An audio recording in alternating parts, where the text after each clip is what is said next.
Hello ನಮಸ್ಕಾರ ಪ್ರಿಯರೇ. ಇವತ್ತು ನಾನು ಮಾಡೋದು ಕ್ಯಾರೆಟ್ ಮತ್ತು ಬೀನ್ಸು ಉಪ್ಪು ಕರಿ. ಅದು ಹೇಗೆ ಮಾಡ್ತೀನಿ ಅಂತ ತೋರಿಸ್ತೀನಿ. ಓಕೆ,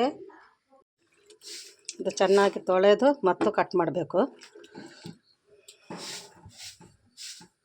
ಕ್ಯಾರೆಟ್ ಉಪ್ಪು ಕರಿಗೆ ಬೇಕಾಗಿರುವ ಸಾಮಗ್ರಿಗಳು: ಒಂದು ನೀರುಳ್ಳಿ ಸಣ್ಣಾಗಿ ಕಟ್ ಮಾಡಿದ್ದು, ಮತ್ತು 7-8 ಬೆಳ್ಳುಳ್ಳಿ ಬೀಜ, 5 ಮೆಣಸು. ಮೊದಲು ಸ್ವಲ್ಪ ಎಣ್ಣೆ ಹಾಕೋದು, ತೆಂಗಿನೆಣ್ಣೆ. ಮೊದಲು ಸ್ವಲ್ಪ ಸಾಸಿವೆ,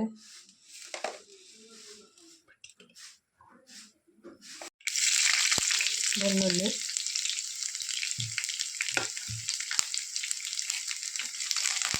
ಕರಿಬೇವು ಸೊಪ್ಪು,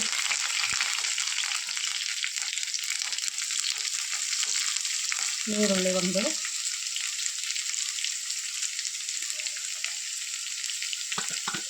ಮೆಣಸು.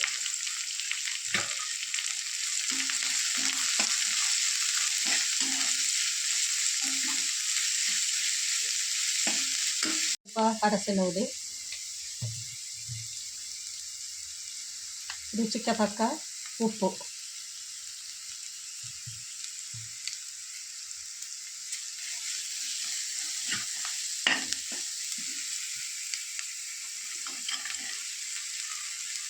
ಈಗ ಇದು ಎರಡು ಒಟ್ಟಿಗೆ ಬೇಯಿಸಬೇಕು.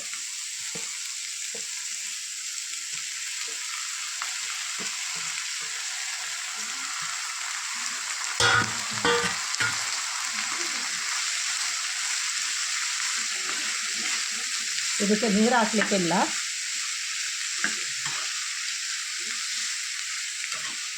ಇದು ಸಣ್ಣ ಗ್ಯಾಸ್ ಮಾಡಿ ಇಟ್ಟು ಅದರಲ್ಲೇ ಬೇಯಿಸೋದು.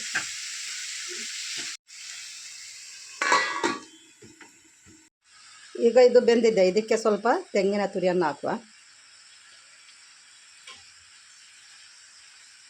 ಈಗ ಈ ಉಪ್ಪು ಕರಿ ರೆಡಿಯಾಗಿದೆ, ಕ್ಯಾರೆಟ್ ಮತ್ತು ಬೀನ್ಸ್ದು.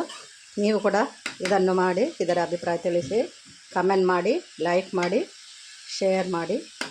ಓಕೆ, ಬಾಯ್.